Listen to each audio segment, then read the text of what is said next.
Welcome to GastroVision, your guide to advanced endoscopy. Today, we're going to dive deep into what I think is, without a doubt, one of the most powerful and anatomically rich stations in the entire radial EUS exam, the duodenal bulb. All right, here's our game plan. Over the next few minutes, we're going to systematically walk through this area step by step to really build your confidence in navigating this complex but absolutely critical region. So let's get started. First up, let's talk about why this spot is so important. Why do we call it the best seat in the house? Well, it all comes down to its incredible strategic position. It's the key to the whole exam. So, why is the duodenal bulb considered such an amazing acoustic window? What is it about this one spot that gives us such a clear, beautiful, and unobstructed view into some of the most vital structures in the upper abdomen? And this right here really illustrates the point perfectly. From this single position, our transducer gets this beautiful direct line of sight right through the duodenal wall. It creates this incredible acoustic window that lets us see a whole landscape of anatomy: the pancreatic head, the portal vein, the entire biliary system, all without interference. Okay, so now for the most important first step of any examination, getting your bearings. Before we can start exploring, we have to find our anchor points so we don't get lost. Okay, listen up. Your first target every single time is the portal vein. You're looking for that round, anechoic, black, circle on your screen. Once you've got that locked in, just look at the tissue right between your scope and that vein. You see that kind of grainy, granular texture? That, my friends, is the head of the pancreas. Boom, you found your central landmark. Now this is a piece of advice I really want you to take to heart. Seriously, the portal vein is your anchor. Anytime you get lost, anytime the anatomy looks confusing, I want you to just stop. Go back and find that portal vein. It will always bring you back to a place you recognize. It's your home base. All right, now that we're anchored, we can confidently start to really map out the neighborhood. Let's trace out those major ducts. So, you're going to run into this situation all the time. You see these two tube-like structures running side by side. Which one's the bile duct, which one's the portal vein?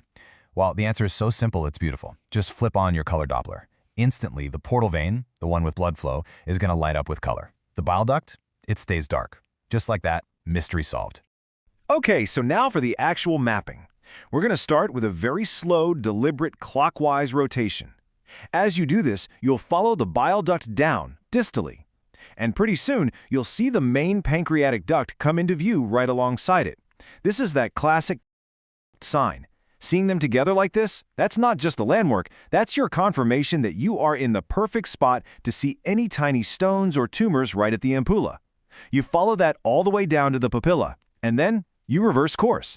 A nice, slow, counterclockwise rotation brings you all the way back up, tracing that bile duct proximally. This back-and-forth, bidirectional exam, this is a fundamental skill.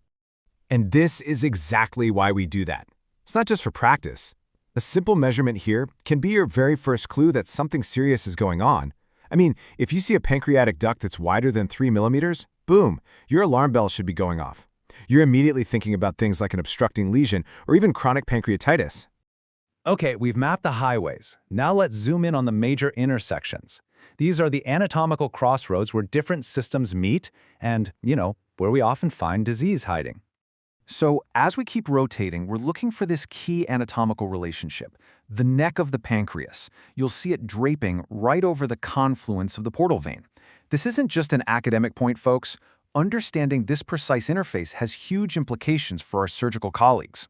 And I want to be crystal clear about this. This part of the exam can literally change a patient's life.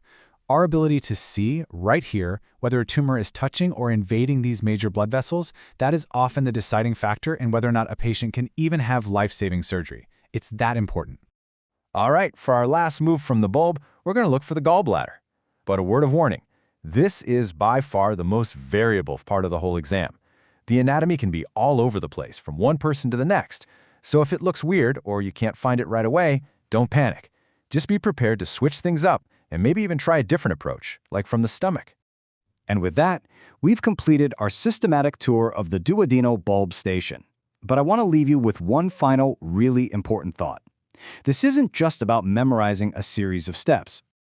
This really says it all. True mastery here isn't about following a recipe. It's about building a three-dimensional map in your head. And with every single case you do, that mental map gets richer, more detailed, and more intuitive.